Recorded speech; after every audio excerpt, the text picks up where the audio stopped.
मणिकरण जी, good afternoon. कैसे हैं आप? गुड आफ्टरनून जी, बिल्कुल ठीक। आप कैसे हो सुमित जी? बढ़िया सर। बीच में मॉनसून अच्छा साथ दे गया था, अभी फिर गैप आ गया है, तो we are just waiting for it. आपके वहाँ कैसा है सर? यहाँ भी उम्मीद तो जगाई थी मेट डिपार्टमेंट ने, पर वो ओके। उम्मीद ही जगाई थी। उसके बाद तो फिर बारिश हुई नहीं। सुना है कि हिमाचल साइड पे हो रही है, बट अभी तक चंडीगढ़ में कुछ दिन अच्छी हुई थी। एक दो दिन अच्छे निकले थे, बट उसके बाद फिर से काफी ह्यूमिडिटी है इस टाइम पे तो। अच्छा, एक बड़ा टिपिकल सा क्वेश्चन मेरे माइंड में आया है, शायद आपके पास भी इस टाइप से क्वेरी या कोई ना कोई आता होगा कि पिछले 10 के दिनों के अंदर ना हमारे पास काफ़ी सीनियर सिटीजन पेरेंट्स हैं, उनकी क्वेरी आई। मतलब काफ़ी लोग जैसे हैं अपने पेरेंट्स के लिए पॉलिसी करवाना चाहते हैं। आज के डेट में वैसे ही कोरोना की वजह से लोग वरीसम हो गए हैं कि नहीं, हम पेरेंट्स को सबसे पहले कवर करें। तो मैं नॉर्मली उनकी ना हेल्थ डिटेल काफ़ी इकट्ठी करता हूँ कि जैसे आप बताइए पेरेंट्स की कोई मेडिसिन चल रही है या किसी उनके हेल्थ स्टेटस कैसा है। तो बड़ी हैरानी होती है कि कई केसेस में लोग बताते हैं कि ठीक है, ये 6-7 साल से पेरेंट की डायबिटीज़ चल रही है। तो मैं उनसे पूछता हूँ उनका HbA1c क्या है। तो ना पेरेंट्स को ना उनको खुद पता होता है कि HbA1c होता क्या है। तो मैं पूछता हूँ, मैं क्या फिर आप मेडिकेशन को ट्रैक कैसे कर रहे हैं, यू नो। तो चलिए, एक जाने अनजाने पर्सन को नहीं पता होता कि HbA1c क्या है, लेकिन जो डायबिटीज से लिंक है उसको तो नेचुरली आइडिया होना ही चाहिए। क्या हाइपरटेंशन की जैसे मैं बात करता हूँ कि आपने लास्ट टाइम ECG कब कराई थी, तो कहते हैं ठीक है, मैं अपनी सिस्टर से पूछ के बताता हूँ या मम्मी से पूछ के बताऊंगा कि भी उनका लेकिन लास्ट टाइम ECG कब हुई है। तो जिन लोगों से मेरी बात होती है वो सारे के सारे बहुत पढ़े लिखे, and everybody is earning 10-15 lakh rupees a year. तो ऐसा भी नहीं है कि भी उनके पास कोई क्षमता नहीं है कि भी लाइक किसी चीज़ के ऊपर डिपेंडेंट है कि हम लोगों को ये मालूम ही नहीं है। They could have done it. तो मेरे को ये चीज़ का बहुत ज़्यादा कई बार डाउट आता है कि जो लोग अपने पेरेंट्स का ध्यान रख रहे हैं, तो क्या उसको किसी स्ट्रक्चर वे में किसी प्लानिंग के साथ उसको कुछ लेके चलते हैं, नहीं चलते। मेरे पास अभी एक केस आया था कि कोई पर्सन थे, उनके मदर पिछले 5-6 साल से डिप्रेशन में है, राइट। उसके रीज़न थे कि उनके फादर 5-6 साल पहले गुजरे थे। तो दिस लेडी और उनकी 3-4 साल उनकी ट्रीटमेंट भी कर रही हैं। तो जब काफ़ी मेरी उनसे डिस्कशन हुई तो मेरे को कहीं पे ये हल्का से उनकी फैमिली से बात करने से इस तरीके से लगा कि उनके मदर सारा दिन अकेले रहते हैं, राइट। कि हस्बैंड वाइफ जॉब पे जा रहे हैं और सारा दिन मदर घर पे अकेले हैं। तो मैं कहता हूँ ऐसे केस में तो चलिए, एक हायर एज में जाके पर्सन का लाइफ पार्टनर नहीं रहा, उसका तो एक अलग सदमा ही है। लेकिन आप कुछ 24 घंटे के लिए किसी को, 24 घंटे में से किसी को 10-12 घंटे के लिए अकेला छोड़ दो, वो तो वैसे ही डिप्रेशन में चला जाएगा। हम्म। काफ़ी पेरेंट ऐसे होते हैं जो गांव से शहर में आ जाते हैं अपने बच्चों के पास, राइट। तो इस टाइप की जब काफ़ी इंसिडेंट मैं देखता हूँ तो I have a very genuine query कि जो पेरेंट्स हैं, खासकर लोगों के ऊपर डिपेंडेंट पेरेंट्स हो जाते हैं, तो उनके लिए फाइनेंशियल प्लानिंग के ऊपर कोई सब्जेक्ट में आता है कुछ लेसन, या इसके बारे में फाइनेंशियल प्लानिंग कैसे देखी जाती है? सुमित जी, ये ना काफी सेंसिटिव टॉपिक है और बट इम्पोर्टेंट टॉपिक है इसको डिस्कस करना, क्योंकि बहुत सारी चीजों में हम सॉल्यूशन इतना नहीं दे सकते। जैसे इमोशनल सपोर्ट फाइनेंसिस नहीं दे सकते, वो तो एक ह्यूमन ही दे पाएगा। बट ये सच में बड़ा इम्पोर्टेंट टॉपिक है, क्योंकि आजकल के दिनों में हम देखते हैं जैसे काफी बच्चे NRIs हैं, वो बाहर चले जाते हैं, यहाँ पे पेरेंट्स अकेले जी। हैं। एज के साथ साथ हेल्थ टू डाउन होती है, तो उनको सपोर्ट किस तरह से दी जाए, उनको किस तरह से संभाला जाए। फाइनेंसिस एक अलग एंगल है, बट इस एज के अंदर फाइनेंसिस के अलावा और बड़े मेडिकल एंगल, हेल्थ एंगल सब सब देखना जाना चाहिए। अब हेल्थ एंगल की डेफिनेटली मैं बात तो नहीं कर सकता, वो तो एक एक्सपर्ट ही बता पाएंगे उन चीजों में कि किस तरह से चीजें करनी चाहिए। आई जस्ट थिंक के जहाँ पे आपकी इमोशनल सपोर्ट अवेलेबल हो, वहाँ पे इंसान कंपैरेटिवली ठीक रहता है। यहाँ पे उसके पास बात करने वाला हो कोई, तो वो अपनी बातें कर सकता है, तो अपने थॉट्स में नहीं उलझा रहता। अदरवाइज आपके हेल्थ खराब होने का रीजन भी सिर्फ थॉट्स ही होते हैं, आपके स्ट्रेस भी थॉट्स से निकलते हैं, आपकी बीमारियां, विल पावर सब थॉट्स ही तो हैं, और क्या है। जी। हम ना यहाँ पे इस तरह की फैमिलीज में जब बच्चों की बात आती है जो इंडिपेंडेंटली चीजों को देख रहे हैं या अर्नर्स हैं फैमिली के अंदर, उनको सैंडविच जनरेशन बोला जाता है। वो ओके। बेचारे सैंडविच की तरह रहते हैं कि इधर से पेरेंट्स का भी ख्याल रखना है, उधर से बच्चे भी बड़े होते जा रहे हैं। तो दोनों के दोनों को हमने मैनेज करके चलना है, और कैसे मैनेज करें वो बहुत डिफिकल्ट सिचुएशन आ जाती है। आपने अपने आप को भी देखना है कि आपको लाइफ में ग्रो कैसे करना है, प्रोफेशनली कैसे ग्रो करोगे। तो ट्रू। तीनों चीजों को मैनेज करके चलना सच में एक डिफिकल्ट टास्क है। तो यहाँ पे बेसिकली जब भी मैं भी कभी कभी डेटा गैदरिंग शीट कभी क्लाइंट से भरवाता हूँ, तो सब क्वेश्चन मेरा होता है पेरेंट्स के लिए कि क्या पेरेंट्स आपके ऊपर फाइनेंशियली डिपेंडेंट हैं, आप उनको किसी तरह से सपोर्ट करते हो। आजकल के दिनों में नॉर्मली पेरेंट्स या तो गवर्नमेंट जॉब से रिटायर्ड हैं, फिक्स पेंशन आ रही है, गवर्नमेंट स्कीम्स के अंदर हेल्थ कवर है उनके पास, तो मोर और लेस कहीं ना कहीं ये चीजें हैंडल हो रही हैं। बट आगे जैसे जैसे हम जाते जा रहे हैं, जनरेशन देखते जा रहे हैं, वैसे वैसे प्राइवेट सेक्टर से रिटायरमेंट होंगी, लोग निकलेंगे जहाँ पे कोई फिक्स्ड पेंशन का अरेंजमेंट नहीं है, सब आपको अपनी सेविंग्स के थ्रू ही सब जनरेट करना है। तो दैट वे ये फाइनेंशियल एंगल बड़ा इंपॉर्टेंट होता जा रहा है। तो जब ये पूछा जाए कि क्या आपके पेरेंट्स आपके ऊपर डिपेंडेंट हैं या नहीं हैं, फाइनेंशियली डिपेंडेंट है स्पेशली, तो अगर तो हैं, तो बड़ा ही इंपॉर्टेंट है कि अब आपको अपना कैश फ्लो मैनेज करना पड़ेगा। अगर आपको, क्योंकि आपके पेरेंट्स ने आपके लिए अपनी लाइफ के बड़े इंपॉर्टेंट ईयर्स लगाए हैं और आपको उस लेवल पे लेके गए हैं जहां तक आप हो, तो आप ऐसे उनको इग्नोर नहीं कर सकते हो। तो चाहे वो आपके ऊपर डिपेंडेंट है, आपने बोल दिया, बट कभी भी पेरेंट्स को ये फील नहीं होना चाहिए कि वो आपके ऊपर फाइनेंशियली डिपेंडेंट है। तो कुछ कैश फ्लो अरेंजमेंट इस तरह से करना चाहिए कि हम उनको एक फिक्स्ड इनकम के फॉर्म में कुछ ना कुछ पैसे किसी ना किसी फॉर्म में उनको मंथली बेसिस पे देते रहें, ताकि उनको हमसे मांगने की जरूरत ना पड़े। अगर तो आप उस घर में रह रहे हैं, पेरेंट्स के साथ रह रहे हैं, वो घर उनके नाम पे है, तो बेहतर है कि टैक्स प्लानिंग एंगल भी आ जाता है, अपने पेरेंट्स को रेंट पे करना शुरू कीजिए। आप उससे एचआरए का एडवांटेज ले सकते हैं अपनी सैलरी के अंदर, और इस तरह से उनको भी ये फील नहीं होगा कि आप उनको कुछ सपोर्ट कर रहे हैं।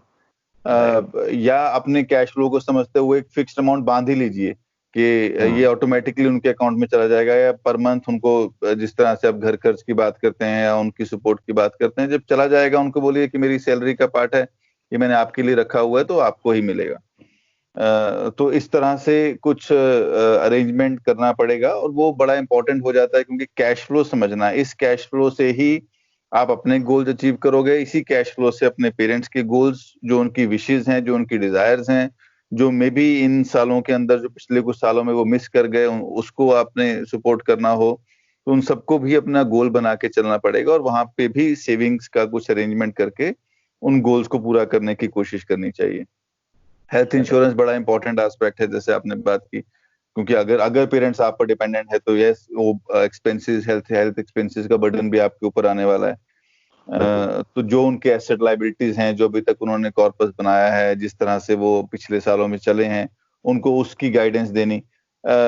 यहाँ पे बड़ा एक इम्पोर्टेंट और इमोशनल एस्पेक्ट ये आता है कि कभी कभी पैसों की बात करना, कभी क्या, जनरली इंडियन कल्चर के अंदर, फैमिलीज के अंदर पैसों की बात नहीं होती है।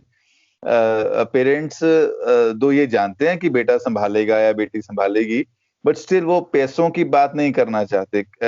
कहीं ना कहीं बैक ऑफ द माइंड एक डर बोलिए, फियर बोलिए, मिसट्रस्ट बोलिए, जिस तरह की स्टोरीज आप आसपास सुनते हैं, उस तरह से एक व्यू पॉइंट बन जाता है कि नहीं, जब तक आप संभाल रहे हो तब तक आप संभालो, बच्चों को इन्वॉल्व मत करो, पैसा किसी को भी किस डायरेक्शन में लेके जा सकता है। तो इसीलिए इस चीज का भी बड़ा इंपॉर्टेंट ख्याल रखने वाली बात है कि पेरेंट्स को ये ना फील हो कि आप उनसे कुछ चीजें निकलवाने की कोशिश कर रहे हो।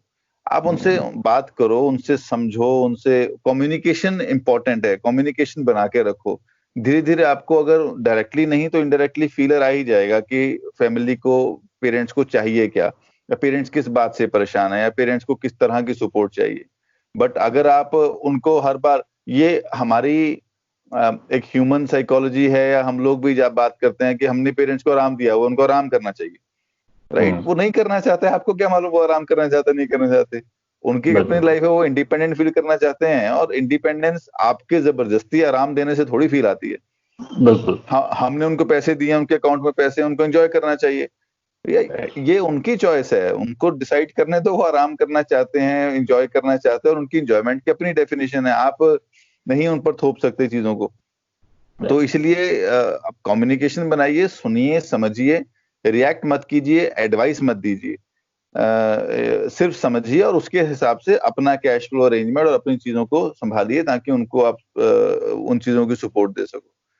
और अगर सेकंड ऑप्शन में अगर पेरेंट्स फाइनेंशियली इंडिपेंडेंट है, अब यहाँ पे भी एक आपका इंपॉर्टेंट रोल आता है, क्योंकि एज के साथ साथ हेल्थ इश्यूज आते हैं और कहीं ना कहीं चीजों को मैनेज करने में दिक्कत आती है। यहाँ भी सेम चीज अप्लाई होती है कि पेरेंट्स के साथ आप फाइनेंशियल डिस्कशन नहीं कर सकते अगर पेरेंट्स नहीं करना चाहते हैं तो। बट यस, क्योंकि आप इन चीजों को समझते हैं कि फाइनेंशियल इश्यूज आ सकते हैं, मैनेजमेंट इश्यूज आ सकते हैं, तो कहीं ना कहीं छोटा मोटा अरेंजमेंट आपको समझाते रहना पड़ेगा या बात करते रहनी पड़ेगी। आई नॉट से समझाते रहना, बात जरूर कीजिए कि अकाउंट्स को ज्वाइंट कीजिए, बैंक अकाउंट्स को, राइट, अपना नॉमिनेशन प्रॉपर बना के रखिए, चीजें विल बनी है कि नहीं बनी है, राइट। काफी काफी फाइनेंशियल एस्पेक्ट, अभी कल ही मैं एक सेमिनार वेबिनार अटेंड कर रहा था, उसमें एक बड़ा इंटरेस्टिंग और इमोशनल एग्जांपल दिया जो स्पीकर थे वहां पे, कि उनके फादर 3 साल पहले, 3.5 साल पहले वो कोमा में चले गए थे, और कोमा में चले गए थे तो दो he was independent before that, but जब कोमा में जाने के बाद हम उनसे फाइनेंशियल डॉक्यूमेंट साइन कैसे करवाएं, उनके बैंक अकाउंट से हमें कोई ट्रांजेक्शन करनी है, सडनली उनको मतलब चेक साइन करने वाला कोई नहीं है, बैंकर भी ये बोलता है कि जब तक वो नहीं करेंगे, या उनका थंब इम्प्रेशन होने के लिए भी उनको बाहर होना पड़ेगा, उनकी एक इंटेंशन जाननी जरूरी है किसी चीजों के लिए, प्रॉपर्टीज उनके नाम पे हैं, प्रॉपर्टीज कैसे मैनेज होंगी। तो ऐसे सिनेरियोज किसी के साथ आ सकते हैं। हम एल्डरली पेरेंट्स की बात करते हैं, बट ये सिनेरियोज तो हमारे साथ भी आ सकते हैं। डिसेबिलिटी के बारे में कभी नहीं सोचते हम लोग। डिसेबिलिटी हमें डिसीजन मेकिंग के लिए हमें इनकम्पिटेंट कर देंगी कॉन्ट्रैक्ट में एंटर करने के लिए, या हमारे कॉन्ट्रैक्ट्स बने हुए हैं उसके ऊपर क्वेश्चन मार्क आ जाएगा। तो ये सारे एस्पेक्ट समझने पड़ेंगे। प्लस जो फैमिली फाइनेंशियल इंडिपेंडेंट है पेरेंट्स, तो उस टाइम पे वो भी इमोशनली कुछ ऐसे डिसीजन ले लेते हैं जो हमें उनको नहीं लेने देने चाहिए। जैसे बहुत बार रिटायरमेंट बेनिफिट्स आए पेरेंट्स के पास, तो कोई बैंकर आके या कोई इंश्योरेंस एजेंट आके उनको बोलेगा कि आप अपने पोते के नाम पे, पोती के नाम पे एक पॉलिसी ले लीजिए, ये उसकी फ्यूचर सिक्योरिटी के लिए। तो हर ग्रैंड पेरेंट एक टाइम पे बच्चों के लिए इमोशनल होता है, तो वो ऐसा कोई डिसीजन ले लेगा, रेगुलर प्रीमियम पेमेंट ऑप्शन में चला जाएगा, which is not a wise thing for them. तो एज ए चाइल्ड हमें उनको बताना चाहिए कि नहीं, हम अपने लेवल पे ठीक हैं, आपको ये चीजें नहीं करनी है। तो आप अपना पैसा अपने पास रखो, अल्टीमेटली इनहेरिटेंस में तो डेफिनेटली आपको मिलेगा, बट अभी उनको अपना पैसे के ऊपर ओनरशिप बना के रखनी चाहिए। उनको किसी को गिफ्ट वगैरह नहीं देना चाहिए पैसों का, या स्पेशली ऐसी चीजों में इन्वेस्ट नहीं करना चाहिए जो वो अपने लेवल पे चीजों को मैनेज बढ़िया तरीके से कर सकते हैं। अपने नाम पे रखें सारे पैसों को। इंश्योरेंसेज, रिकॉर्ड्स मेंटेन करना, रिकॉर्ड्स मेंटेनेंस बहुत जरूरी है कि उनके सारे के सारे एसेट लायबिलिटीज कहाँ पे हैं, कहाँ नहीं है। आप उनको बोल सकते हो रिकॉर्ड्स मेंटेन करने के लिए, उनसे पूछिए मत कि रिकॉर्ड्स मैं बनाता हूँ आपके लिए। वो भी एक तरह का एक मिसट्रस्ट या एक फियर फैक्टर उनके लिए back of the mind create कर सकती है। तो ये कुछ छोटे से एस्पेक्ट है। पावर ऑफ अटॉर्नी, बहुत सारे केसेस में हम ये भी सोचते हैं कि पावर ऑफ अटॉर्नी होनी चाहिए बच्चों के पास या घर में किसी यंग बंदे के पास, ताकि जो मैंने एग्जांपल दिया आपको, जैसे उनके फादर कोमा में चले गए थे, तो ऐसी कोई सिचुएशन सामने खड़ी हो जाए तो कैसे मैनेज करेंगे, फाइनेंशियल डॉक्यूमेंट, फाइनेंशियल अरेंजमेंट किस तरह से चीजों को संभाला जाएगा। डिफरेंट डिफरेंट एस्पेक्ट्स, हर तरह के चीजों को देखना, सोचना, समझना। एक्शन शायद आप बहुत चीजों पे ना ले पाओ, बट अगर आपको एक थॉट क्लियर है, आपकी इंटेंशन क्लियर है, तो आप शायद कुछ ना कुछ अरेंजमेंट कर सको। बिल्कुल सर, बिल्कुल।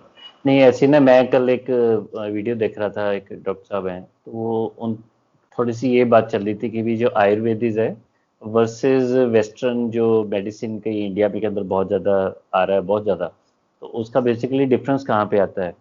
तो वो आयुर्वेदिक की डेफिनेशन दे रहे थे कि हेल्थ बेसिकली क्या होती है। एलोपैथी में तो ये बोल देते हैं कि अगर बॉडी में आपके कोई डिजीज़ नहीं है तो आप हेल्दी हैं।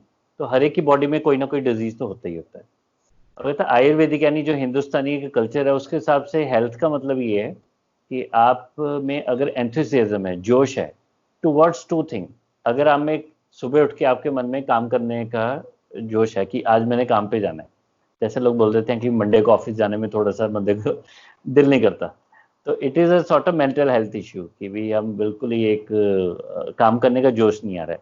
दूसरा कहते हैं एंथुसियाज्म फॉर कंपैशन, यानी दूसरों से मोहब्बत करना, चाहे सोसाइटी के अंदर है या अपने आसपास वाले लोगों की अच्छे, उनके बारे में अच्छा सोचना, उनके तरफ चाहे प्यार से चाहे दया भाव से किसी भी तरीके से अगर आपका ये नज़रिया रहता है, तो naturally it is a sign of health कि आप मेंटली और फिजिकली जो वो आपका यानी किसी तरीके का साइकोसोमेटिक डिसऑर्डर नहीं है।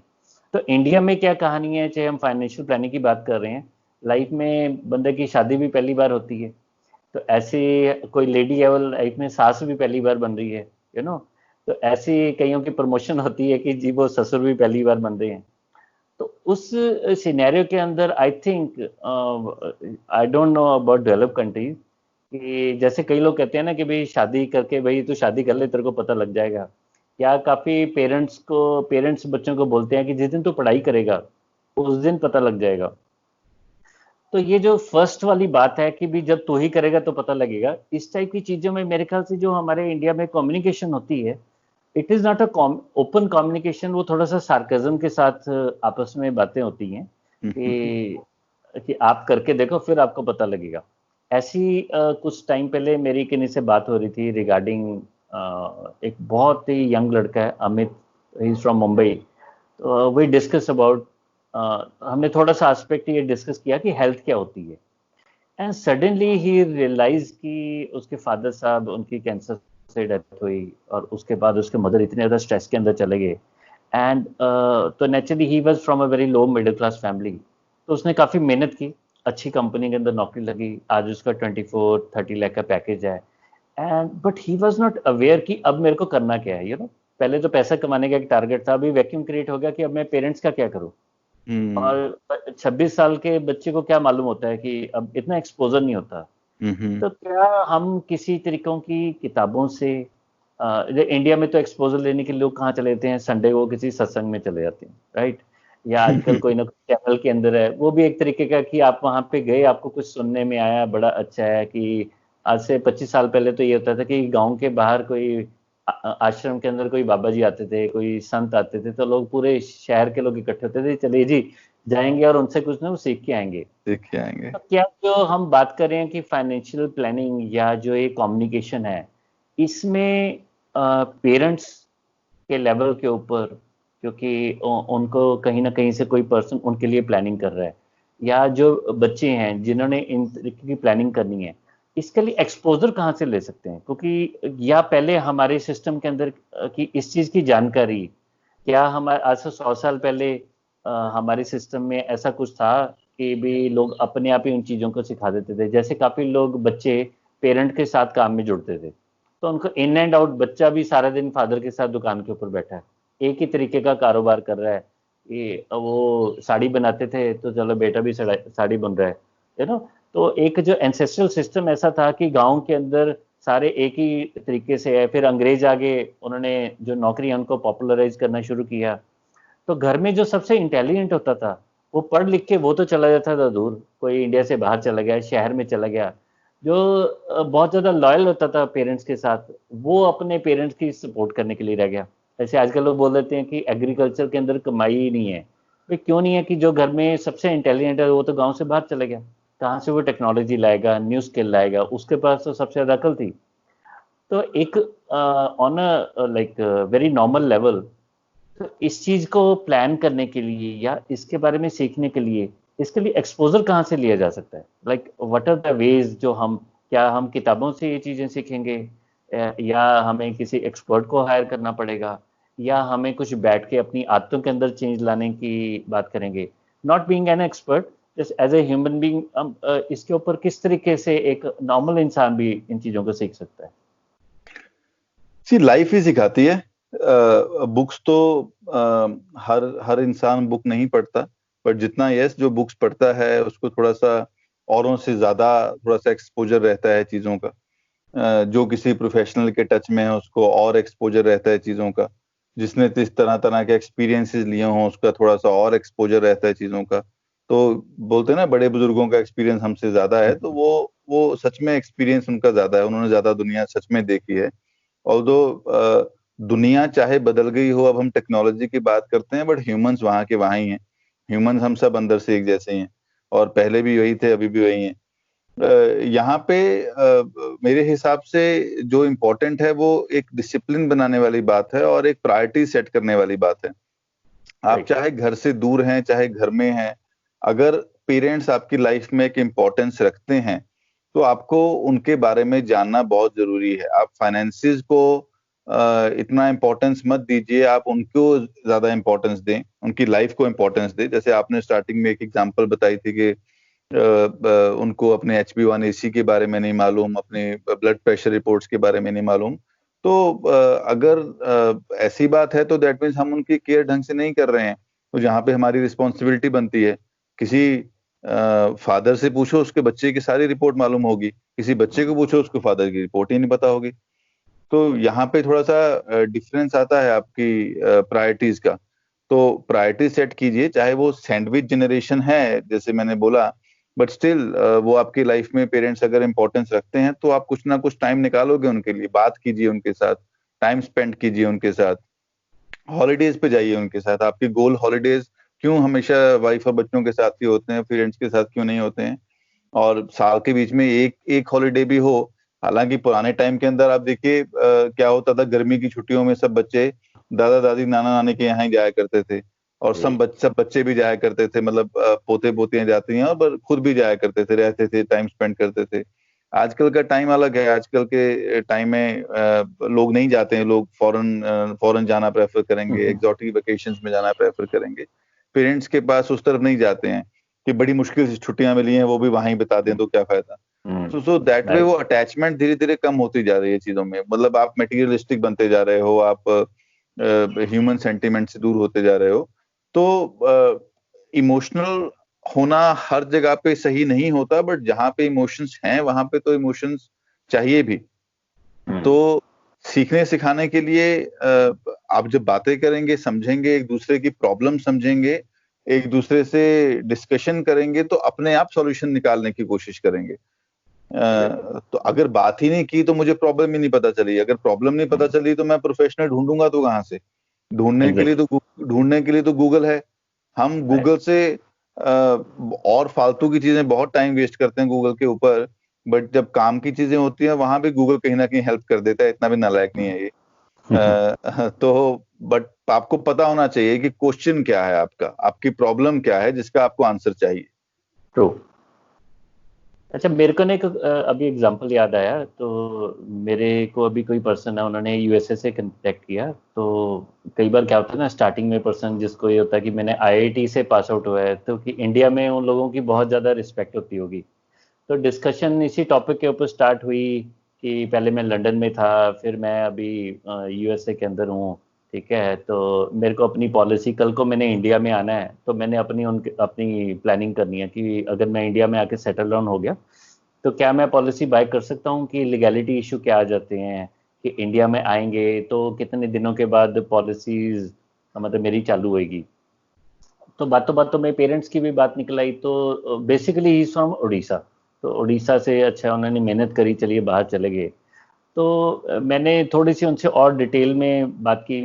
तो उन्होंने बताया, वो कहते जी मेरे को भी डायबिटीज़ है, मेरे फादर को भी डायबिटीज़ है, और मदर को भी डायबिटीज़ रही हुई है। ठीक है, तो वहीं पे थोड़ी सी कंट्रोवर्सी स्टार्ट हुई। जब मैंने उनसे पूछा कि HbA1c क्या होता है, वो कहते मेरे को मालूम ही नहीं है। तो पहले यही बातें हो रही थी कि मैंने यहाँ पे इस बहुत अच्छे इंस्टीट्यूट से पढ़ाई की, उसके बाद मैंने PhD की, अब मैं इस कंपनी में बहुत अच्छे लेवल के ऊपर पहुँच गया हूँ। तो मैं नॉर्मली क्या होता है, मैं थोड़ा सा ब्लंट बात करता हूँ कि ठीक है, जो सुनने वाला उसी के साथ बात करके मजा है। तो उन्होंने जब थोड़ा सा वेट वगैरह मैंने पूछा, मैं कहा जी पेरेंट्स का आजकल वेट क्या चल रहा है? तो वो कहते जी हमें आइडिया नहीं है इस चीज़ का। तो मैं कहा नहीं, उनका आपका लेटेस्ट हेल्थ रिपोर्ट वगैरह तो होगी? वो कहते जी मैं पेरेंट्स से पूछ लेता हूँ अगर उन्होंने हेल्थ चेकअप करवाया कि नहीं करवाया। तो ये थोड़ी सी वैसी जैसे मूवीज, पुरानी मूवीज में दिखाते थे ना कि भी जब बच्चा दूर गांव से दूर चले जाता था, जाके उसकी आदतें बिगड़ गई, या कई ऐसे मजाक मजाक में होते थे कि शादी होने के बाद बच्चे की जो अफेक्शन है पेरेंट्स के प्रति कम होगी, राइट? तो ये एक बहुत बड़ी प्रैक्टिकल प्रॉब्लम है ही है कि खासकर जो लोग चले इंडिया में तो हम लोग नहीं बात करते, जो इंडिया से बाहर एनआरआई चले जाते होंगे, तो आपसे जो इन टच आते हैं, क्या बाकी किसी तरीके की प्लानिंग के अंदर पेरेंट्स के बारे में मेजॉरिटी डिस्कशन होती है, या वैसे ही होता है कि भाई सारे अपने अपने पैसे की ही बात कर रहे हैं? मेरे एक दोस्त थे, मैंने एक वीडियो में भी बात की थी कि वो शाम को 7-8 बजे हमें कॉल करना शुरू कर देते थे कि मैं ऑफिस से आ रहा हूँ तो कॉल कर रहा हूँ। तो ऐसे जो आजकल एक धारणा बन गई है कि हम आजकल तो ये बच्चों ने हमें जब बड़े हो जाएंगे तो हमें इन बच्चों ने पूछना ही नहीं है ना? तो मैं उनसे कई बार ये बात करता हूँ, आपका अपने बच्चों के प्रति एटीट्यूड है तो अपने पेरेंट्स के प्रति तो आपका क्या एटीट्यूड होगा, कि भी आपने उनका इग्नोर ही करके रखा होगा। मेजॉरिटी केस में होता ही है। तो अगर कोई पर्सन वाकई इंडिया से अगर बाहर बैठा है, तो अगर वो जागरूक होता है कि नहीं शायद मेरे से कुछ गलती हुई है, तो क्या कुछ स्ट्रक्चर वे में किस टाइप के स्टेप उठा सकता है कि अपने पेरेंट्स के लिए जो उसके ऊपर डिपेंडेंट हैं, किसी छोटे या बड़े शहर कहीं पे ही रह रहे हैं, क्या 4-5 चीजें वो कर सकता है जिससे उनको बेनिफिट हो बेसिकली? देखिए, वरीड तो मोस्टली सारे लोग होते हैं, ऐसा मैं नहीं बोलूंगा कि वो वरीड नहीं है। बट साथ में ये भी होता है कि आप जब घर से पेरेंट्स से दूर रह रहे हो ना, तो आपका जो टच है, जो फील है, वो चला जाता है वहां से। मैं ये तो आप एनआरआई की बात कर रहे हो, मैं मेरे पेरेंट्स मोगा में हैं और मैं चंडीगढ़ बैठा हूँ, तो भी हालांकि आई विल मेक श्योर कि मैं डेली उनसे बात करूं, रोज उनको शाम करूं, बट कभी कभी मिस हो जाते हैं, 1-2 दिन आपके मिस हो गए और आपने बात नहीं की। जब वो मोगा थे तो शायद कई बार मुझे भी उनके हेल्थ वाइटल्स का इस तरह से ध्यान नहीं रहता था, बट वो पिछले कुछ दिनों में मेरे पास थे, लॉकडाउन के टाइम पे या उससे पहले कुछ मेरे पास रहे। तो जब जब मेरे पास रहे तब आई वॉज क्वाइट श्योर कि मैं उनको किस तरह से सुबह शाम ब्लड प्रेशर चेक करता, सुबह शाम ब्लड शुगर चेक करता और उनके मेडिसिन का ख्याल रखता। मम्मी साथ में होते तो उनके साथ भी डिस्कशन होती, डॉक्टर्स के साथ बात होती। तो वो नजदीक रह के ज्यादा अच्छा तरीके से मैनेज होता है, दूर रह के नहीं हो पाता है। बट ये जो आपके वाला पॉइंट है कि दूर रह के हम क्या चीजें कर सकते हैं, उसमें कुछ चीजें तो देखिए ये होता है कि सबसे पहले तो आपकी इंटेंशन, मुझे हमेशा लगता है कि फाइनेंशियल अरेंजमेंट के अंदर आपकी इंटेंशन साफ होनी चाहिए कि आप सच में करना चाहते हैं। You are not just doing a fake service to them कि हाँ मैं कुछ करने के लिए कर रहा हूँ। अगर आप करना चाहते हैं तो बहुत सारी चीजें हैं, जैसे उनके फाइनेंशियल्स में उनको हेल्प कर सकते हैं, नॉमिनेशंस वगैरह में चेक करवा के उनके फाइनेंशियल रिकॉर्ड्स बनाने में हेल्प कर सकते हैं, उनके रेगुलर हेल्थ चेकअप करवा सकते हैं, आप वहां बैठे हुए आप अरेंज कर सकते हैं और उसको ट्रैक कर सकते हैं। आजकल सब रिपोर्ट्स ऑनलाइन आती हैं, तो आप उसको ट्रैक कर सकते हैं अपने लेवल पे बैठ के। आप उनके लिए केयर टेकर अरेंज कर सकते हैं, आप उनके लिए ड्राइवर अरेंज कर सकते हैं, उनके लिए गाड़ी अरेंज कर सकते हैं अगर वो किसी ऐसी जगह पे रहते हैं जहाँ पे, मतलब यू बीइंग एन, अगर आपने एनआरआई की स्पेसिफिक एग्जांपल ली है तो I guess most of the good NRIs are well off और वो अफोर्ड कर सकते हैं इन चीजों को। तो ये सारी चीजें आप उनके लिए सपोर्ट अरेंजमेंट एक क्रिएट कर सकते हैं ताकि आपकी एब्सेंस में चीजें ढंग से मैनेज हो रही हों।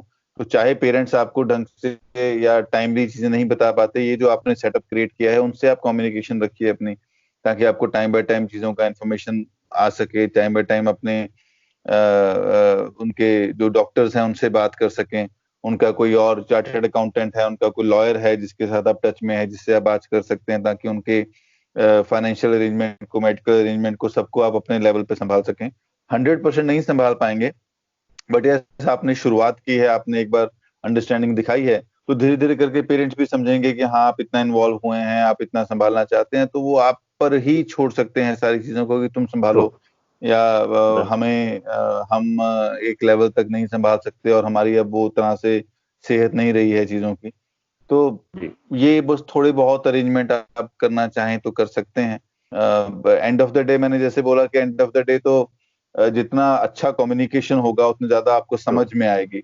बात करते रहिए, समझते रहिए, सुनते रहिए, बोलिए मत, समझाइए मत। हम सबकी आदत समझाने की है, पेरेंट्स ने हमें समझाया था और हम भी समझाते हैं, मैं भी समझाता हूँ। मैं ये नहीं बोलता कि मैं सिर्फ आपको बोल रहा हूँ या औरों को करने के लिए। कभी कभी ये भी होता है पापा आप ऐसे क्यों नहीं करते, आपको ऐसे करना चाहिए। अब करना चाहिए क्या मतलब, वो नहीं करना चाहते। मतलब मैंने आपको मैंने आपको अगर गाड़ी दी है, आप गाड़ी में घूमो ना, आप क्यों पैदल चलते हो, क्यों रिक्शा पे जाते हो, ठीक है ना? तो नहीं जाना उनको, आप उनको नहीं फोर्स कर सकते, वो उसमें खुश हैं, तो as long as they are happy you should be happy. True true true true.